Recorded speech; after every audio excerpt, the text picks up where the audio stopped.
اب اس کے گانے کی بجائے کراہنے کی آواز گونجی تھی۔ یہ کیا بدتمیزی ہے؟ کس کی اتنی ہمت ہوئی؟ یہ کہہ کر وہ پلٹا ہی تھا کہ سامنے کھڑی شخصیت کو دیکھ کر اس کی آنکھیں پلک جھپکنا ہی بھول گئی تھیں۔ اس کے پہلو میں کھڑی اس کی شرارتی کزن کا حال بھی اس سے مختلف نہیں تھا۔ مجھے ایسا کیوں لگ رہا ہے کہ ہم اس انسان کو پہلے دیکھ چکے ہیں؟ ہم نے صرف دیکھا نہیں ہے بلکہ اس کو الو بھی بنایا ہے۔ باسم اس کے کانوں میں جھکتا ہوا سرگوشی کرتے ہوئے بولا تھا۔ آپ دونوں یہاں پر آئیں۔ اس نے ان دونوں کا اپنے پاس آنے کا اشارہ کیا۔ کیا یہ ہمیں بلا رہا ہے؟ مجھے نہیں لگتا کہ ہم سے زیادہ اس کو کسی اور کی ذات میں دلچسپی ہو سکتی ہے۔ آپ کیا مجھے آپ کے لیے باقاعدہ انویٹیشن کارڈ بھیجنا پڑے گا محترمہ نور صاحبہ؟ وہ اس کا نام بھی پتہ لگا چکا تھا۔ باسم صاحب، آپ بھی نیچے آئیں۔ آپ کو پتہ ہے کہ کلاس میں ڈسٹربنس کرنا کس قدر انیتھیکل ہے؟ وہ لوگ اس کے سامنے جا کر کھڑے ہو گئے تھے۔ یار اس کو بولو کہ بھاشن دینا بند کریں، میرے سر میں پہلے ہی شدید درد ہو رہا ہے۔ نور اس کا لحاظ کیے بغیر ہی باسم کے کانوں میں جھکتے ہوئے سرگوشی کیے جا رہی تھی۔ باپ کے پیسے نے اسے کچھ زیادہ ہی چل بنا دیا تھا۔ اسے کسی سے بھی کوئی خوف نہیں ہوتا تھا۔ جہاں پر بھی تھوڑا سا مسئلہ ہوتا تو وہ فوراً سے اپنے باپ کے نام کی دھمکی دے دیتی تھی، جو خود بھی ایک پولیس آفیسر تھے، مگر انہوں نے کبھی بھی ناجائز معاملات میں اپنے بچوں کا ساتھ نہیں دیا تھا۔ اپنی بیٹی کا تو وہ بالکل بھی ساتھ نہیں دیتے تھے، بلکہ وہ تو الٹا اس کو ہر وقت ڈانٹتے رہتے تھے۔ وہ چاہتے تھے کہ ان کی بیٹی پڑھ لکھ کر کسی بہت بڑی پوسٹ پر جائے، مگر محترمہ کو پڑھائی سے دور دور تک کوئی دلچسپی ہی نہیں تھی۔ اس کے ذہن میں ہر وقت ہی شرارتیں چلتی رہتی تھیں، کسی طرح سے کسی انسان کو بے وقوف بنایا جائے۔ دوسروں کو الو بنا کر اسے خوشی محسوس ہوتی تھی، اور یہ چیز کبھی کبھار باسم کو بھی تنگ کر کے رکھ دیتی تھی۔ باسم کی یادداشت میں اور کوئی دن ہو یا نہ ہو، مگر اسے 1 اپریل کا دن بہت اچھے طریقے سے یاد رکھنا پڑتا تھا، کیونکہ اس دن محترمہ سب کو ایسا بے وقوف بناتی تھی کہ سب کی عقل ٹھکانے پر آ جاتی تھی۔ میں آپ کے سامنے کھڑا ہوں، اور جہاں تک مجھے لگتا ہے کہ ٹیچر سامنے ہو تو ٹیچر سے مخاطب ہونا چاہیے، نہ ہی ایک دوسرے کے کانوں میں گھسنا چاہیے۔ وہ 2 ٹوک انداز میں بولتا ہوا اس وقت نور کو بہت زہر لگ رہا تھا۔ سر، کیا میں پوچھ سکتی ہوں کہ آپ نے ہمیں یہاں پر کیوں بلایا ہے؟ جی، آپ کو تھوڑے سے ایتھکس سکھانے کے لیے اور تھوڑی سی عقل دلانے کے لیے۔ سر، شاید آپ جانتے نہیں ہیں کہ میرے بابا کون ہیں۔ میں ان کو بہت اچھے طریقے سے جانتا ہوں، وہ میرے بابا کے فرینڈ بھی ہیں۔ آپ غالباً سکندر خان کی بیٹی ہیں جو کہ پولیس آفیسر ہیں۔ یہ سن کر نور کو زمین اپنے قدموں کے نیچے سے نکلتی ہوئی محسوس ہوئی تھی۔ یا میرے اللہ، اگر اس نے میرے بابا کو جا کر بتا دیا کہ میں اسے اپنے بابا کی دھمکی دے رہی تھی۔ اف اللہ جی، بابا نے تو مجھے جان سے مار دینا ہے۔ یا میرے اللہ، یہ میں کیا کرتی ہوں؟ اس نے باسم کی بازو پر چٹکی کاٹی تو وہ کرہ کر رہ گیا۔ مجھے بتایا کیوں نہیں کہ یہ ہمارا رشتہ دار ہے؟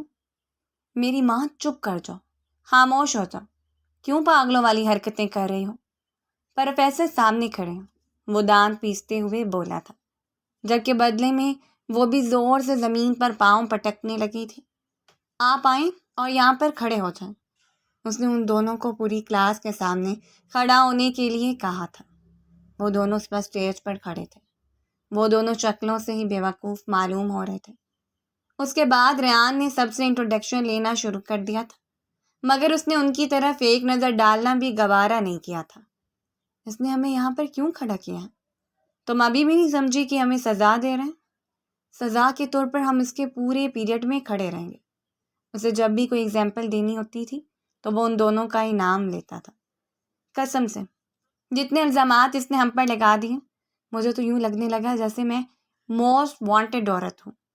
وہ کوفے سے اپنا جھٹکتے ہوئے بولی تھی۔ کلاس ختم ہو چکی تھی، بچے کلاس چھوڑ کر جا چکے تھے، صرف وہ اور پروفیسر ریان ہی وہاں پر کھڑا تھا۔ مجھے امید ہے کہ آپ دوبارہ اس طرح کی حرکت نہیں کریں گے، اور میری کلاس میں تو بالکل بھی نہیں، کیونکہ میں یہ کسی بھی صورت برداشت نہیں کر سکتا ہوں۔ وہ خاموش تھی۔ اگر آپ نے دوبارہ مجھے اپنے بابا کے نام کی دھمکی دی تو میں اسی وقت انکل کو کال کر کے آپ کی حرکتیں ان کو رپورٹ کر دوں گا۔ اتنا تو مجھے اندازہ ہو گیا ہے کہ ان کو آپ کی کرتوتوں کے بارے میں علم نہیں ہوگا۔ یہ مجھے دھمکی دے کر گیا۔ اس کے جانے کے بعد وہ باسم کے سامنے اچھلتے ہوئے بولی تھی، مجھے کیا پتا، میں تو خود ان کی باتوں کو انٹرپریٹ کرنے کی کوشش کر رہا ہوں۔ چلو جو کچھ بھی ہوا جان چھوٹ گئی ہے، میرا سارا اورا ڈاؤن کر دیا ہے اس شخص نے، قسم سے اتنی شرمندگی ہو رہی ہے مجھے تو یہ کلاس ہی زہر لگ رہی ہے۔ میں کل سے اس یونیورسٹی میں نہیں آؤں گی، میں یہ یونیورسٹی ڈراپ کر رہی ہوں۔ باسم اپنا ماتھا پیٹ کر رہ گیا تھا۔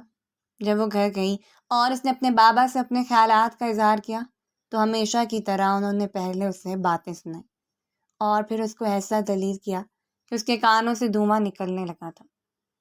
اماں مجھے بتا دو، کیا میں واقعی میں آپ کی سگی اولاد نہیں ہوں؟ کس طرح کی بے وقوفوں والی باتیں کر رہی ہوں؟ کتنی بار سمجھایا میں نے، سوچ سمجھ کر بولا کرو۔ اگر میں آپ کی سکی اولاد ہوں تو پھر آپ کا شوہر میرے ساتھ ایسا رویہ کیوں رکھتا ہے؟ باجی کے ساتھ تو وہ اتنے پیار سے بات کرتے ہیں، انہیں تو وہ ڈانٹتے بھی نہیں ہیں۔ صرف میں ہی ہوں جس پر ہر کسی نے ہی اپنا رعب جمایا ہوا ہے۔ تو بیٹا جان، بات اس وقت تھی جب آپ کو ذرا سا فرق پڑتا، آپ کے کانوں پر تو جون تک نہیں رینگتی ہیں۔ پھر آپ کو کس چیز کی ٹینشن ہے؟ آپ تو وہی کرتے ہیں جو آپ کا دل چاہتا ہے۔ وہ کسانی سے ہنسی ہنس کر وہاں سے سائڈ پر ہو گئی تھی۔ اس کی اماں کو اتنا سچ بھی نہیں بولنا چاہیے تھا۔ وہ یہ سوچ کر رہ گئی تھی، میں بہت زیادہ بور ہو رہی ہوں، مجھے سمجھ نہیں آ رہا ہے کہ میں کیا کروں، مجھے کوئی مشورہ دو۔ وہ دونوں اس وقت باسم کے لان میں بیٹھے ہوئے تھے۔ تم یہ میرے ہاتھ دیکھو، مجھے معاف رکھو، خود جو کرنا ہے کرو یار۔ میں سوچ رہی ہوں کہ اس پروفیسر ریان کو دوبارہ سے بے وقوف بناتے ہیں، اسے اپنے کیے کا بدلہ لیتے ہیں۔ تم پاگل تو نہیں ہو گئی ہو؟ ہمارا ایک سبجیکٹ اس کے ہاتھ میں ہے، وہ چاہے تو ہمارے گریڈ بھی کرا سکتا ہے۔ میں تو بالکل بھی پہلے سیمسٹر میں سیل نہیں ہونا چاہتا ہوں۔ اور تم نے اس کی پرسنالٹی نہیں دیکھی؟ یار قسم سے کیا دبنگ پرسنالٹی کا مالک ہے۔ مجھے لگ رہا ہے کہ میں اسے پہلے دیکھ چکا ہوں، شاید میں نے اس کو یونیفارم میں دیکھا تھا۔ باسم اپنے ذہن پر زور ڈالتے ہوئے بولا، بس زیادہ ڈرامے بازی کرنے کی ضرورت نہیں ہے۔ جس طرح کی اس کی شکل ہے مجھے نہیں لگتا کہ اس پر یونیفارم سوٹ کرے گا۔ نور کو وہ پروفیسر بہت زہر لگ رہا تھا کیونکہ اس کی وجہ سے وہ پوری کلاس کے سامنے 1 گھنٹے تک کھڑی رہی تھی۔ اسے شرمندگی تو بالکل بھی نہیں ہوئی تھی، مگر برا ضرور محسوس ہو رہا تھا، وہ بھی اس وجہ سے کیونکہ انہوں نے جو کچھ پروفیسر کے ساتھ کیا تھا وہ اس کا بدلہ لینے میں کامیاب ہو گیا تھا۔ اگلے دن کلاس کے فوراً بعد ہی وہ دبے قدموں سے پارکنگ ایریا میں آ کر کھڑی ہو گئی تھی۔ صبح وہ جلدی یونیورسٹی چلی گئی تھی۔ پروفیسر بلیک پراڈو میں یونیورسٹی کے اندر داخل ہوا تھا۔ اوہ مائی گاڈ، اس کی گاڑی تو دیکھو۔ تو مانو یا نہ مانو، مجھے لگتا ہے کہ یہ بچوں سے پیسے لیتا ہے اور پھر بدلے میں ان کو پاس کرتا ہے۔ شرم کر جاؤ، کیوں کسی کی ذات پر اتنا بڑا الزام لگا رہی؟ یار اس میں الزام لگانے والی کون سی بات ہے؟ تم دیکھ نہیں رہے اتنی بڑی گاڑی، وہ بھی ایک معمولی سے پروفیسر کے پاس؟ مجھے نہیں لگتا کہ اس کی تنخواہ 50,000 سے زیادہ ہوگی۔ یہ بھی تو ہو سکتا ہے کہ وہ کوئی سائڈ بزنس یا جاب کرتا۔ وہ ان دونوں کی جانب آ رہا تھا، وہ فوراً سے چپ ہو گئی تھی۔ مجھے لگتا ہے کہ آپ کو میری کچھ زیادہ ہی فکر ہے، وہ چھوٹی سی لڑکی کی آنکھوں میں دیکھتا ہوا عجیب سے انداز میں کہتا وہاں سے چلا گیا تھا۔ کیا مطلب تھا اس بات کا؟ باسم نے کندھے چکا دیے تھے۔ وہ اس کی گاڑی دیکھ چکی تھی اور پھر چھوٹی ٹائم اس نے اس کی گاڑی کے ٹائر پنچر کر دیے تھے۔ ریان جب اپنی گاڑی کی طرف گیا اور اپنی گاڑی کے ٹائروں کا حال دیکھا تو اس کے ماتھے پر بل پڑ گئے تھے، اس کے تن بدن پر آگ لگ گئی تھی۔ آج اس کی بہت ہی امپورٹنٹ میٹنگ تھی، اس نے 15 منٹ کے اندر اندر اس میٹنگ پر پہنچنا تھا۔ وہ جانتا تھا کہ یہ حرکت اس لڑکی کے علاوہ اور کوئی بھی نہیں کر سکتا۔ اگلے ہی دن وہ کلاس میں کوئز لے کر آ گیا تھا۔ کل وہ بڑی مشکل سے اپنی میٹنگ پر پہنچا تھا۔ اگر وہ ذرا سا بھی لیٹ ہو جاتا تو سینئر آفیسر اس کو سسپینڈ کر دیتے، کیونکہ یہ ایک ایسا کیس تھا جس میں ذرا سی بھی لاپرواہی کسی بھی صورت قابل برداشت نہیں تھی۔ وہ کوئز اس میں سب اسٹوڈنٹس میں بانٹ دیا تھا، مگر اس نے تھوڑی سی تبدیلی یہ کی تھی کہ نور کو اسٹیج پر آنے کے لیے کہا۔ اس نے اپنی چیئر اسٹیج پر رکھی اور نور کو وہاں پر بیٹھنے کا اشارہ کیا۔ اس نے بے ساختہ تھوک نکلا تھا۔ کیا پتا اس کو پتہ چل گیا کہ میں نے اس کی گاڑی کا ٹائر پنچر کیا تھا؟ اس نے باسم سے پوچھا۔ جس طرح سے وہ ری ایکٹ کر رہا ہے محترمہ، مجھے تو یہی لگتا ہے۔ وہ پروفیسر کا ایکس رے کرتے ہوئے بولا تھا۔ تم دعا کرو کہ میں بچ جاؤں۔ میں تو چیٹنگ بھی نہیں کر سکتی ہوں۔ میں نے کل آپ کو جو بھی پڑھایا تھا، میں نے آپ کو ہدایت کی تھی کہ وہ آپ گھر سے ریڈ کر کے آئیے گا، کیونکہ ہر کلاس میں آپ کو ایک کوئز ہوا کرے گا۔ چونکہ یہ کلاس آپ کی ہفتے میں 2 بار ہوتی ہے اور ایک کافی امپورٹنٹ کلاس ہے، اس وجہ سے میں چاہتا ہوں کہ آپ سب لوگ ہی سیریس ہو جائیں، اور جو اس کوئز میں فیل ہو گیا سمجھیں کہ وہ مڈ ٹرم میں پیپرز میں فیل ہے، اسے پھر مڈس کے پیپر دینے کی کوئی ضرورت نہیں ہے۔ یا میرے اللہ! جیسے اس نے کوئز دیکھا، اس کو اپنی دنیا گول گول گھومتی ہوئی محسوس ہوئی تھی۔ یہ سوال تو اس نے بچپن سے لے کر اب تک کبھی دیکھے ہی نہیں تھے، جبکہ باقی کلاس زور و شور سے کوسچنز حل کیے جا رہے تھے۔ کاش میں آوارہ گردی کرنے کی بجائے تھوڑا سا پڑھ لیتی۔ صرف 5 منٹ کا ہی تو کام تھا۔ اگر میں ایک نظر کتاب پر ڈال دیتی تو کیا ہو جاتا؟ وہ اس وقت اپنے پیپر کو دیکھ کر یہی سوچ رہی تھی۔ اس کے پاس تو پین بھی نہیں تھا اور نہ ہی کوئی رجسٹر تھا۔ صرف یہی نہیں، کلاس ختم ہونے کے فوراً بعد ہی اس کو آفس میں بلایا گیا تھا۔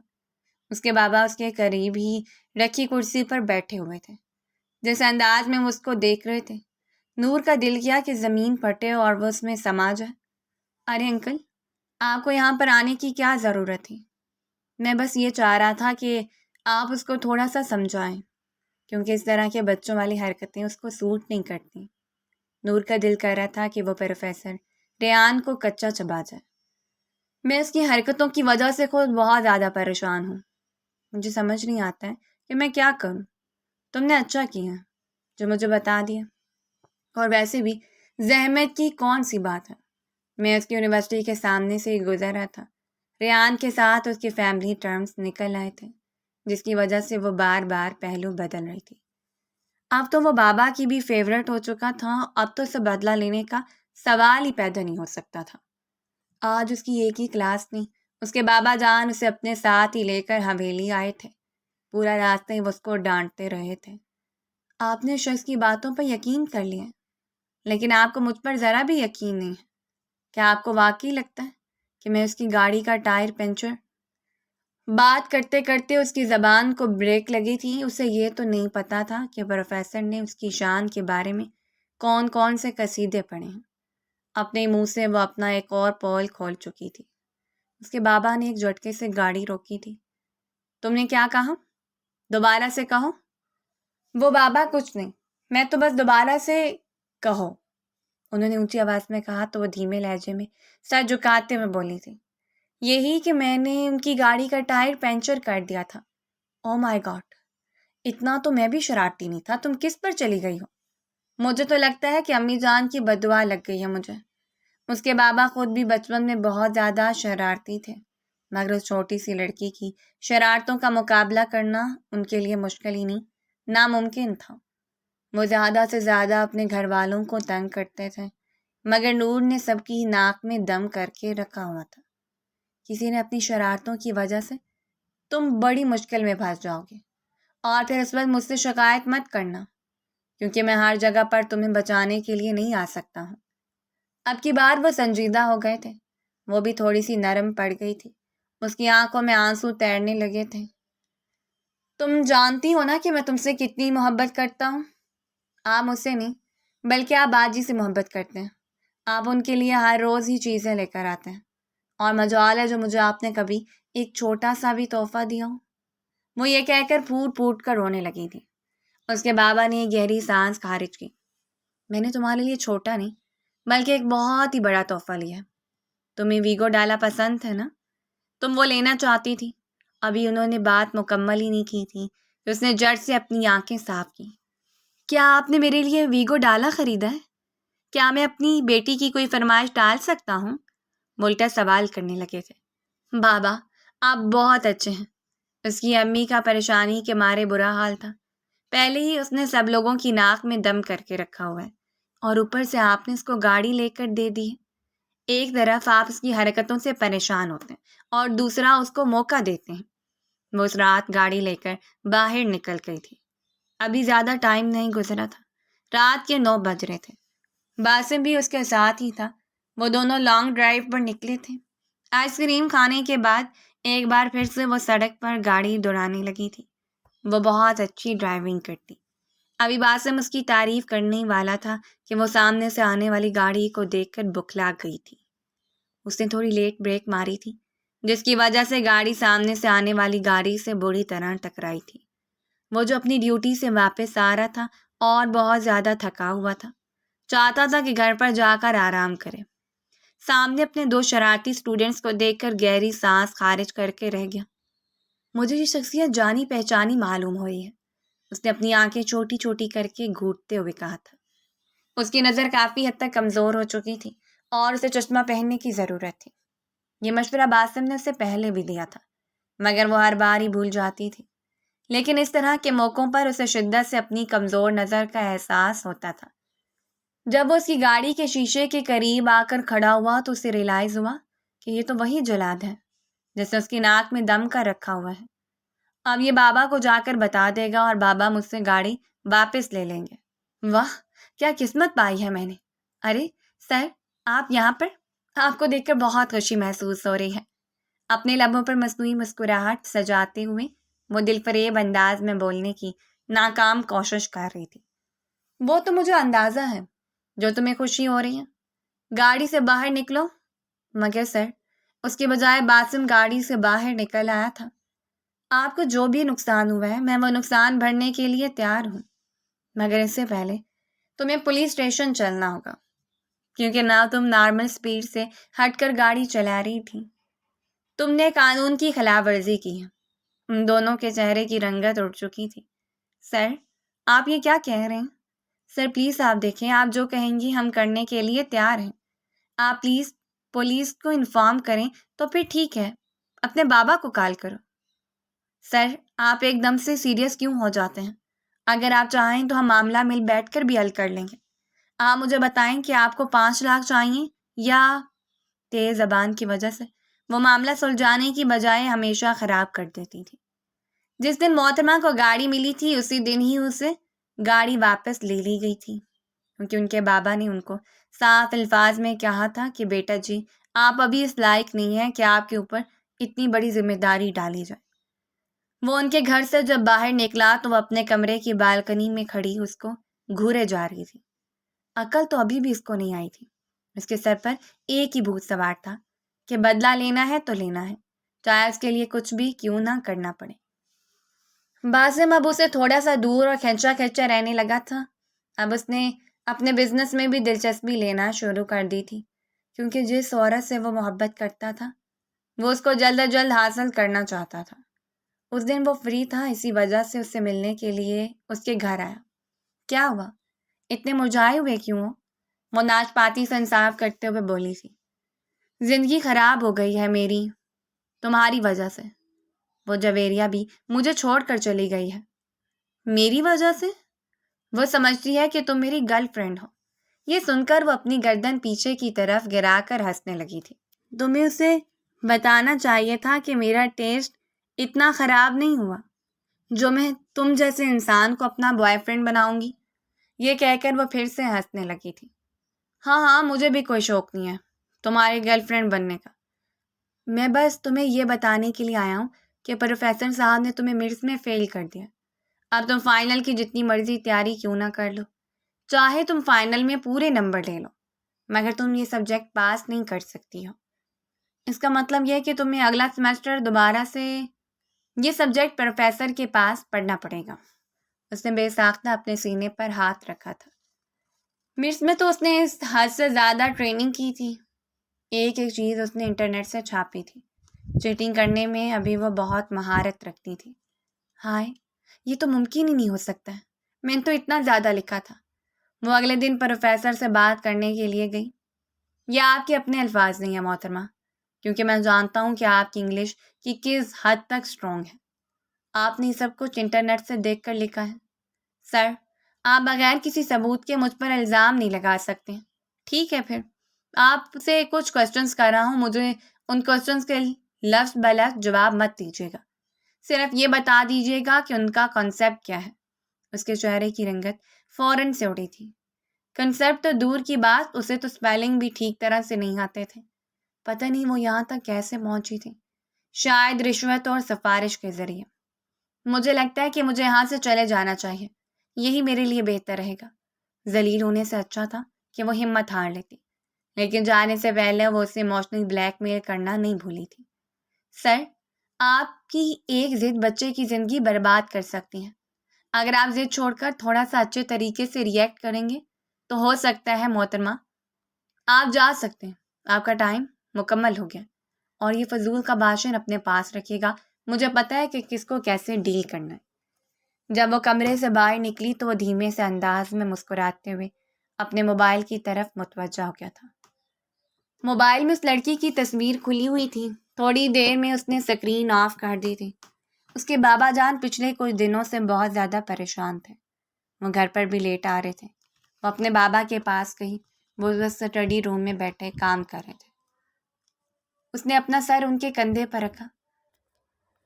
آپ ہر وقت کام کیوں کرتے رہتے ہیں؟ تھوڑی دیر آرام بھی کر لیا کریں۔ اگر میں آرام کروں گا تو پھر میرے پیارے بچوں کی حفاظت کون کرے گا؟ انہوں نے اس کے سر پر بوسہ دیتے ہوئے کہا تھا۔ بابا جان، کیا کوئی مسئلہ ہے؟ آپ مجھے کچھ دنوں سے ٹینشن میں لگ رہے ہیں۔ اگر کوئی بات ہے پریشانی والی تو آپ مجھ سے شیئر کر سکتے ہیں۔ نہیں میری جان، کوئی مسئلہ نہیں ہے۔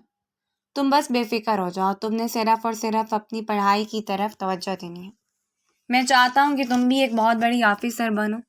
یہ کہہ کر وہ اس کے گالوں کو تھپکتے ہوئے دوبارہ سے کام میں مصروف ہو گئے تھے، جبکہ آفیسر کا نام سن کر ہی اس کا حلق تک کڑوا ہو گیا تھا۔ اسے لگتا تھا کہ آفیسر اس کی زندگی بہت مشکل ہے، اور یہ بات کسی حد تک سچ بھی تھی۔ وہ ہمیشہ ہی اپنے بابا کو بھاگ دوڑ کرتے ہوئے دیکھتی آئی تھی۔ اگلے 2 دنوں تک اس کو گھر سے نکلنے کی بھی پرمیشن نہیں تھی۔ اس نے بابا سے پوچھا تو انہوں نے کہا کہ یہ تمہاری سیفٹی کے لیے۔ اس کے علاوہ انہوں نے کوئی بات نہیں کی۔ وہ خود بھی یونیورسٹی سے بہت زیادہ تھک آ چکی تھی، کیونکہ پروفیسر ریان نے اس کا جینا حرام کیا ہوا تھا۔ اپنی کلاس کے ساتھ ساتھ اب وہ ان کی میک اپ کلاسز بھی لے رہے تھے، جس میں سب سے زیادہ رگڑے نور کو ہی ملتے تھے، اور وہ چاہ کر بھی کچھ نہیں کر سکتی تھی۔ اس دن باسم نہیں آیا تھا۔ وہ بہت بور ہو رہی تھی۔ اس کو سمجھ نہیں آ رہا تھا کہ وہ کیا کرے۔ کلاس کا ایک گروپ جو کہ ٹروتھ اور ڈیئر کھیلنے میں مگن تھا، اس گروپ کے لیڈر کمال پاشا نے اسے اپنے ساتھ کھیلنے کی دعوت دی۔ کمال پاشا کا گروپ حد سے زیادہ بدتمیز تھا۔ وہ نور اور باسم سے بھی 2 ہاتھ آگے تھے۔ یہ دونوں تو بیچارے صرف شرارتیں ہی نہیں کرتے تھے، مگر انہوں نے بدتمیزی میں اپنا ریکارڈ قائم کیا ہوا تھا۔ وہ پہلے تو شش و پنج میں مبتلا ہو گئی تھی، کیونکہ کمال پاشا کی بھی اس نے فرسٹ ڈے ریگنگ کی تھی۔ یہ الگ بات ہوتی ہے کہ کمال صاحب کو کوئی فرق نہیں پڑا تھا۔ ارے ڈر کیوں نہیں ہو؟ میں کسی کے باپ سے بھی نہیں ڈرتی۔ یہ کہہ کر وہ پرجوش انداز میں اٹھے اور جا کر ان کے بینچ پر بیٹھ گئی۔ جب اس کی باری آئی تو اس نے فوراً سے کہہ دیا کہ مجھے ڈیئر چاہیے۔ تو پھر ٹھیک ہے، تم پروفیسر ریان کو پرپوز کرو گی۔ وہ اپنی گردن پیچھے کی طرف گرا کر ان سے آواز میں ہنسنے لگی تھی۔ کیا تمہیں میرا ٹیسٹ اتنا گندا لگتا ہے کہ میں اس کو پرپوز کروں گی؟ بالکل بھی نہیں۔ تم لوگ یہ ڈیئر چینج کر دو۔ حقیقت تو یہ تھی کہ وہ دل ہی دل میں ڈر رہی تھی۔ اگر پروفیسر ریان صاحب اس کے بابا جان کو جا کر بتا دیتے تو ایک بہت بڑی قیامت آ جانی تھی، جس کے لیے وہ بالکل بھی ذہنی طور پر تیار نہیں تھی۔ دیکھو، یہ ڈیئر ہے جو تمہیں ہر حال میں ماننا ہوگا۔ اگر تم یہ نہیں مانو گی تو ہم یہی سمجھیں گے کہ تم ڈر گئی ہو، خوفزدہ ہو کر پیچھے ہٹ گئی ہو۔ پھر جو تم اتنی بڑی بڑی باتیں کرتی ہو وہ سب جھوٹ ہے۔ حقیقت میں تم ایک ڈرپوک لڑکی ہو۔ او ہیلو مسٹر، میں نے تمہیں پہلے بھی بتایا تھا کہ میں اپنے رب کے علاوہ کسی سے بھی نہیں گھبراتی ہوں، اور جہاں تک پرپوز کرنے کا سوال ہے تو ٹھیک ہے، میں پرپوز کر لوں گی، مجھے کوئی مسئلہ نہیں ہے۔ یہ کہہ کر وہ تن فن کرتی ہوئی کمرے سے باہر نکلی تھی۔ وہ اسے پوری کلاس کے سامنے پرپوز کرنے کے لیے بول رہے تھے، مگر کمال پاشا نے ہاتھ اٹھا کر انہیں خاموش رہنے کا اشارہ کیا تھا، کیونکہ اس نے بھی تو اپنا راستہ صاف کرنا تھا۔ وہ پلر کے قریب ہی موبائل لے کر کھڑا ہو گیا تھا۔ وہ اس پوزیشن میں کھڑا تھا کہ کوئی بھی اس کو نہیں دیکھ سکتا تھا، لیکن وہ سامنے والا منظر صاف دیکھ پا رہا تھا۔ وہ پروفیسر ریان کے سامنے جا کر کھڑی ہو گئی تھی۔ پروفیسر نے ایک سرسری نظر اس پر ڈالی آج اس کی نئے سبجیکٹ کی کلاس تھی جس کا پہلا دن تھا۔ وہ امید کر رہا تھا کہ آج کا دن خوشگوار گزرے گا۔ محترمہ کو وہاں پر دیکھ کر ان کے ماتھے پر بل پڑ گئے تھے۔ کیا مسئلہ ہے تمہیں؟ اب تمہارے دماغ میں کون سی نئی شرارت چل رہی ہے؟ وہ اس کو آڑے ہاتھوں لیتے ہوئے بولے تھے۔ وہ مجھے آپ سے ایک بہت ہی ضروری بات کرنی تھی۔ اس نے ایک نظر پیچھے کمال پاشا کے گروپ پر ڈالی جو اس کو تھم اپ کر کے بیسٹ آف لک کا اشارہ دے رہے تھے۔ سر، میں آپ سے بہت محبت کرتی ہوں۔ میں آپ سے شادی کرنا چاہتی ہوں۔ آپ سوچ بھی نہیں سکتے کہ آپ مجھے کتنے اچھے لگتے ہیں۔ جب سے میں نے آپ کو دیکھا ہے تب سے ہر چیز میری نظروں کے سامنے سے ہٹ گئی ہے۔ مجھے صرف اور صرف آپ کا ہی چہرہ نظر آتا ہے۔ وہ یہ جملہ کسی مووی میں سن چکی تھی اور اب اس کو ہی رٹو طوطے کی طرح سنا رہی تھی۔ یوں لگ رہا تھا جیسے وہ پرپوز نہیں کر رہی بلکہ وائوا سنا رہی ہے۔ وہ بازو لپیٹ کر کھڑا ہو گیا تھا اور آنکھیں چھوٹی چھوٹی کر کے اس کو گھورنے لگا تھا۔ آپ سے زیادہ بدتمیز عورت میں نے اپنی پوری زندگی میں نہیں دیکھی ہے۔ شرارتیں اپنی جگہ پر ہیں لیکن انسان نے غیرت کا ذرا سا مادہ ہونا چاہیے۔ وہ کمال پاشا کے گروپ کو بھی دیکھ چکا تھا جب اس لڑکی کی حرکت پر ہنس رہے تھے۔ جن کی باتوں میں آ کر تم یہ سب کچھ کر رہی ہو وہ تم پر ہنس رہے ہیں اور تمہاری ویڈیوز بنا رہے ہیں۔ ریان کی آنکھوں سے کوئی بھی چیز چھپی ہوئی نہیں تھی۔ وہ کمال پاشا کو بھی پلڑ کے پیچھے چھپتا ہوا دیکھ چکا تھا۔ بہت جلدی پوری یونیورسٹی میں تمہارا مذاق بن جائے گا۔ یہ کہہ کر وہ لمبے لمبے ڈھک بڑھتا ہوا اپنی کلاس کی طرف بڑھ گیا تھا جبکہ وہ حیرت سے اس کی پشت کو دیکھتی رہ گئی تھی۔ وہ تیزی سے بھاگتی ہوئی کمال پاشا کے پاس گئی تھی اور اس کے ہاتھ سے موبائل ایک جھٹکے سے چھین لیا تھا۔ یہ کیا بدتمیزی ہے؟ تمہاری ہمت بھی کیسی ہوئی میری ویڈیو بنانے کی؟ تم نے تو کہا تھا میرا موبائل واپس کرو۔ کمال نے اسے دھمکی آمیز انداز میں کہا۔ تمہیں لگتا ہے کہ تمہاری ان دھمکیوں سے خوف زدہ ہو جاؤں گی؟ یہ کہہ کر اس نے موبائل زور سے زمین پر پھینکا تھا کیونکہ ابھی تک ویڈیو سیو نہیں ہوئی تھی، ریکارڈنگ چل رہی تھی۔ میرا ہی دماغ خراب ہو گیا تھا جو میں نے تم لوگوں کی بات ماننے کا فیصلہ کر لیا۔ وہ غصے سے پاؤں پٹکتی ہوئی وہاں سے چلی گئی تھی۔ پیپر سر پر تھے اور اسے ایک لفظ بھی نہیں آتا تھا۔ باسم ان دنوں بزنس میں اتنا مصروف ہو گیا تھا کہ اسے کسی چیز کا کوئی ہوش ہی نہیں تھا۔ اس کے دماغ پر صرف ایک ہی بھوت سوار تھا کہ اس نے بہت بڑا بزنس مین بننا ہے اور ڈھیر سارا پیسہ کمانا ہے۔ وہ لائبریری میں بیٹھی نوٹس بنانے کی ناکام کوشش کر رہی تھی جب اس کو محسوس ہوا کہ کوئی اس کے پہلو میں آ کر بیٹھا ہو۔ نگاہیں اٹھا کر دیکھی تو وہاں پر پروفیسر ریان موجود تھا جو گہری نظروں سے اس کو دیکھ رہا تھا۔ وہ ایک لمحے کے لیے گڑبڑا گئی تھی۔ میں نے آپ کے پرپوزل کے بارے میں بہت سوچا اور میں نے فیصلہ کیا ہے کہ میں آپ سے شادی کروں گا۔ یہ کہہ کر وہ کرسی سے ٹیک لگا کر ریلیکس ہو کر بیٹھ گیا تھا۔ دیکھیں سر، وہ ایک مذاق تھا۔ اس نے کچھ کہنے کی کوشش کی تھی مگر ریان تو اس کی کوئی بھی بات سننے کے لیے تیار ہی نہیں تھا۔ آپ کے گھر اپنے پیرنٹس کو بھیج رہا ہوں۔ مجھے امید ہے کہ آپ کے پیرنٹس کو بھی کوئی اعتراض نہیں ہوگا۔ وہ وہاں سے جانے لگا تھا کہ وہ دبے دبے لفظوں میں چیختے ہوئے بولی تھی، میں آپ جیسے انسان کے ساتھ شادی نہیں کر سکتی ہوں جس کا ہر دوسری لڑکی کے ساتھ اسکینڈل بنا ہوا ہے۔ اس یونیورسٹی میں کوئی بھی ایسی لڑکی نہیں ہے جس کو آپ نے بخشا ہو۔ اوہ، اس کا مطلب یہ ہے کہ تم بھی انہی لڑکیوں کی فہرست میں آنے والی ہو جن کو میں استعمال کر چکا ہوں۔ پھر کیسے انداز میں جواب دیتا ہوا مسکراتا ہوا اس کے تن بدن پر آگ لگاتا ہوا وہاں سے جا چکا تھا۔ اس شام جب وہ گھر واپس پہنچی تو بہت زیادہ ڈسٹرب تھی۔ ریان کو ڈرائنگ روم سے نکلتا ہوا دیکھ کر اس کی بے چینی میں مزید اضافہ ہو گیا تھا۔ آج کل اس کے نور کے گھر میں کچھ زیادہ ہی چکر لگنے لگے تھے۔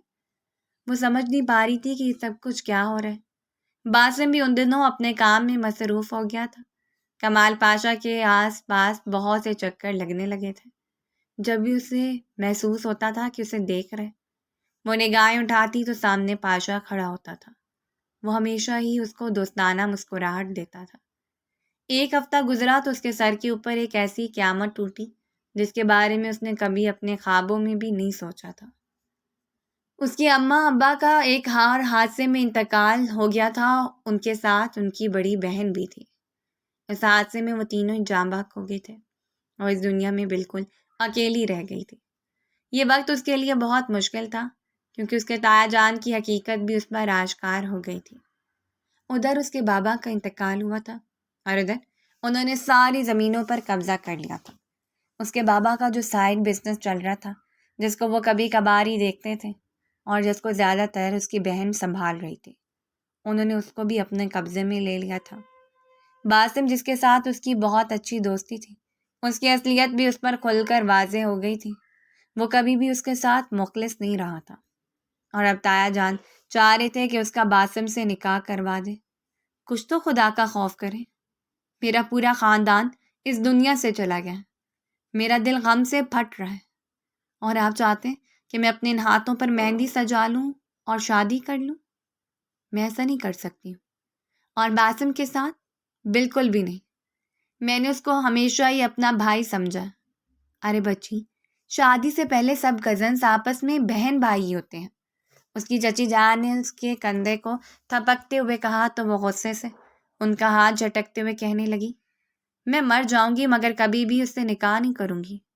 پہلے ہم نے سوچا تھا کہ تم اس رشتے کو سمجھنے کے لیے، قبول کرنے کے لیے تھوڑا سا وقت دیتے ہیں، لیکن نہیں، تم اس قابل ہی نہیں ہو۔ کل ہی تمہارا باسم کے ساتھ نکاح ہوگا۔ اس رات بھی وہ اپنے کمرے میں بیٹھی روتی رہی۔ اس کا دھیان بار بار پروفیسر ریان کی طرف جا رہا تھا، جس نے اس کے گھر میں آنا ہی چھوڑ دیا تھا۔ سب جھوٹے تھے، سب دھوکے باز تھے۔